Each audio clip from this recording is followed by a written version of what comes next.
Welcome top news today. Business Insider spoke with London School of Economics fellow Brian Klaas, author of the Despots, Apprentice, Donald Trump's attack on democracy. He compares President Donald Trump's tactics to President Erdogan of Turkey as well as others. Klaas refers to Donald Trump as a despot's apprentice because he mimics leaders of authoritarian states. Read the full transcript below. Brian Klaas: Trump is not a despot, but I call him a despot's apprentice because he's borrowing and mimicking tactics that you normally find in authoritarian states. In each of the chapters I highlight one of the despots that he is behaving like. Some are historical, some are contemporary. So with attacking the press, you have someone like Erdogan in Turkey who has abused the press, has tried to shut down outlets, and when they don't bow to him he tries to go after the wallets, which Trump has done repeatedly in threatening to revoke licenses or attacking them or calling them out publicly to be boycotted.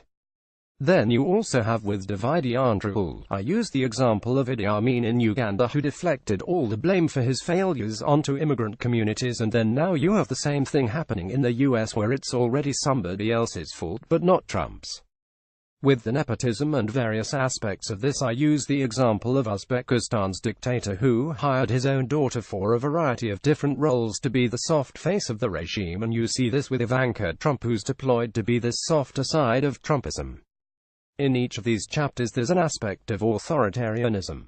America is still a democracy, there's no question about that, but we have to wake up and realize that these echoes of authoritarianism, these tactics that are being brought into the United States by Trump, are pushing the United States further towards authoritarianism. And that's the term I use, it's creeping authoritarianism. Each day, little by little, we get used to a bit more unacceptable behavior.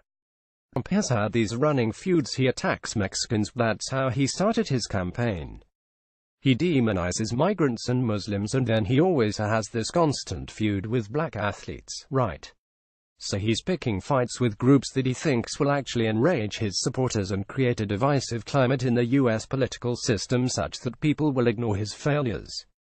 It's deflecting blame, and I think that Trump is an absolute classic case when it comes to picking on these groups that tend to be out of the political mainstream for what is white America, and so I think this aspect of Trump is extremely damaging because even after he leaves office, his attitudes are going to persist, and there's people who love Trump who are actually going to believe that these minority groups are the cause of all these problems in America, which is absolutely not true, but Trump is weaponizing that political anger in a way that is reminiscent of despots throughout history. If you remember the first time you heard the term fake news, it probably shocked you, whereas now it's a daily occurrence. The first time he called to jail his opponent, shocking.